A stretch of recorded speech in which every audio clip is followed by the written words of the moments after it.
I'm Deidra. And I'm Mike, We're the Washingtons. and this is our birthright story.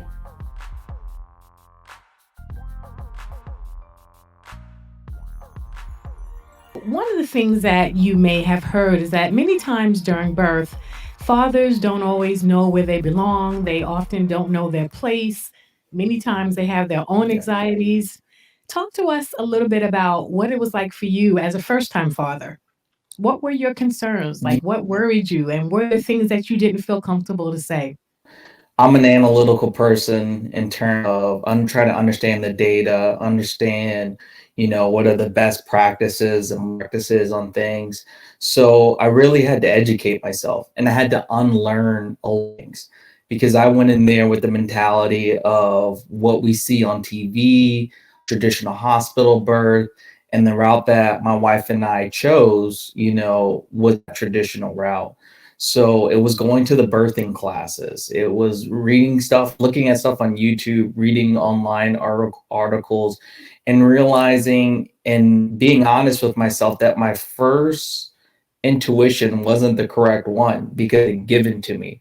I didn't earn it. I didn't put any time into it. I just accepted what the world and society had given to me at that time. So what I was able to do was kind of reshape it based on learning and just going through the classes with D and really understanding, oh, wow, this is the best approach. Now, there were some things that I had to have myself, like, what's contingency planning and everything like that. And as I went through that process, I really knew my place in it because, the helps you understand how you need to be supportive, of what your partner's going through at the time. We had a plan that we had talked about, and it was in a position to where it was really just focused in on that experience. So it was easier to do at that point.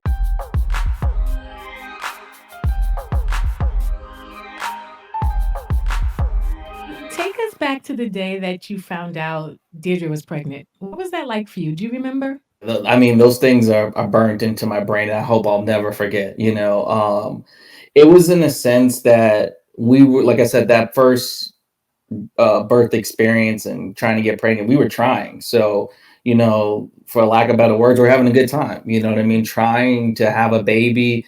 And then when it happened, I remember we were home and Dee was a little late. She took a pregnancy test and it was positive. And then we did what most folks do. We call our parents and, hearing who is Gigi and now Mimi now get really excited about, their journey into, being grandparents and everything like that. That was magical. I mean, uh, that was probably the day I became my mom's, second favorite person. You know what I mean? And so I knew I got eclipsed that day because I was like, I never seen you that excited before. We done had graduations, we done had birthdays. That's a new noise right there.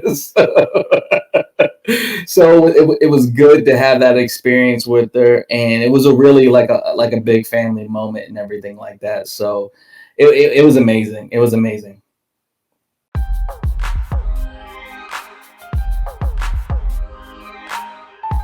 What do you remember about the birth? Tell us what you were feeling and what that experience was like for you. It changed me as a person. Like I'm not a I wouldn't say I'm a guarded individual, but I'm a principled individual. And at that day, I realized that some of my principles had to go. You know what I mean?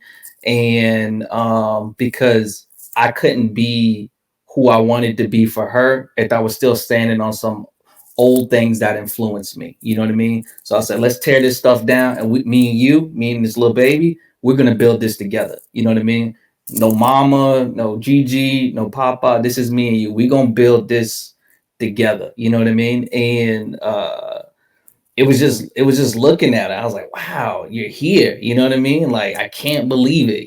And it was rough. I mean, it was rough and tough at the same time because she looked so much like me. I was like, oh, hey, little person, like we twinning a little bit. You know what I mean? So and and just wanting to be there all the time. You know what I mean? I know you asked about the initial day, but just those, I'm glad that who I was working with at that time had the amount of leave that they provided, because I was a father, or still a father, that just wants to do the work. Like, if y'all up and scared, y'all want somebody laying in bed with you, I'm up. Let's go. Let's do it. You know what I mean? Who's got to go to the bathroom? Let's go. Let's go. Let's go. And I just wanted that to establish that, you could count on daddy from before you even knew it. You know what I mean?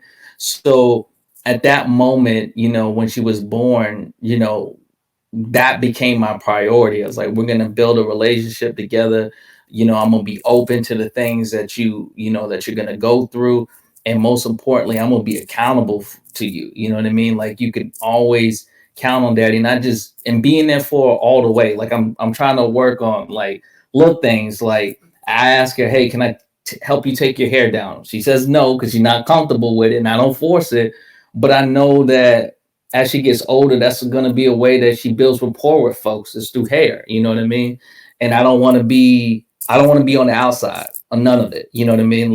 Even if I'm uncomfortable with it, I don't want to be on the outside with it. So that's what I knew in terms of like my principles and what the level of accountability I wanted to have with my daughter. Welcome to Birthright, a podcast about joy and healing in Black birth. Come get your joy. It is and always has been your birthright.